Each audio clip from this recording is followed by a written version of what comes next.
சிவகாசியில் 9 பேர் உயிரிழக்க காரணமான பட்டாசு கடை விபத்து தொடர்பாக உயர்நீதிமன்ற மதுரை கிளை தாமாக முன்வந்து வழக்கு பதிவு செய்து விசாரித்து வருகிறது. இன்று நடந்த வழக்கு விசாரணையின் போது வெடிபொருள் கட்டுப்பாட்டுத்துறை இணை இயக்குநர் நேரில் ஆஜராகி விளக்கம் அளித்தார். அப்போது வெடிபொருள் உரிமம், தடையில்லா சான்றிதழ் ஆகியவற்றை மாவட்ட நிர்வாகம் வழங்கிய பின்னரே தாங்கள் கடைக்கு அனுமதி வழங்குவதாகவும் ஒவ்வொரு 3 வருடங்களுக்கு ஒருமுறை கடைகளுக்கு வழங்கப்பட்ட உரிமங்கள் புதுப்பிக்கப்படுவதாகவும் விளக்கம் அளித்தார். அப்போது குறுக்கிட்ட நீதிபதிகள், சிவகாசி வெடி விபத்து நிகழ்ந்த கடையில் எப்போது ஆய்வு நடத்தப்பட்டது என்றனர். வெடி விபத்து நடப்பதற்கு 2 நாட்களுக்கு முன்னதாக ஆய்வு நடத்தப்பட்டதாக இணை இயக்குநர் கூறினார்.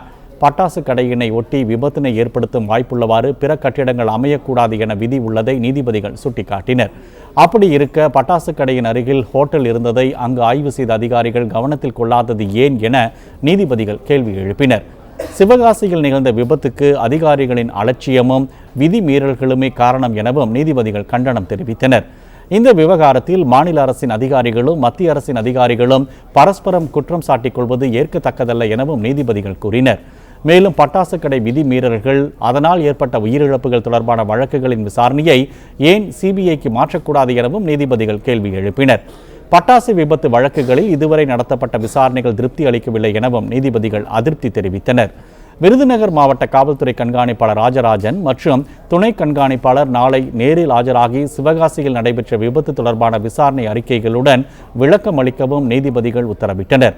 இதனிடையே திருச்சியில் நடத்திய ஆய்வில் 50க்கும் மேற்பட்ட பட்டாசு கடைகள் உரிமமின்றி இயங்குவதாக காவல்துறை ஆணையர் மஞ்சுநாதா மற்றும் மாவட்ட ஆட்சியர் பழனிசாமியிடம் தெரிவித்தும் உரிய நடவடிக்கை எடுக்கப்படவில்லை என வெடிபொருள் கட்டுப்பாட்டுத்துறை அதிகாரிகள் தெரிவித்தனர்.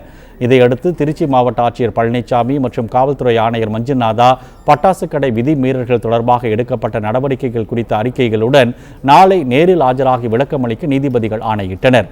2013ஆம் ஆண்டு திருவிடைமருதூரில் நடைபெற்ற பட்டாசு கடை விபத்தில் உயிரிழந்த 10 பேருக்கு இதுவரை இழப்பீடு வழங்கப்படாத நிலையில் அவர்களுக்கு எவ்வளவு இழப்பீடு வழங்கலாம் என்பது குறித்து அரசிடம் தகவல் கேட்டு தெரிவிக்க அரசு தரப்பு வழக்கறிஞருக்கும் நீதிபதிகள் உத்தரவிட்டனர். நாளை தகவல் தெரிவிக்கவில்லை என்றால் எவ்வளவு இழப்பீடு வழங்க வேண்டும் என்று இடைக்கால உத்தரவு பிறப்பிக்கப்படும் என நீதிபதிகள் எச்சரித்தனர்.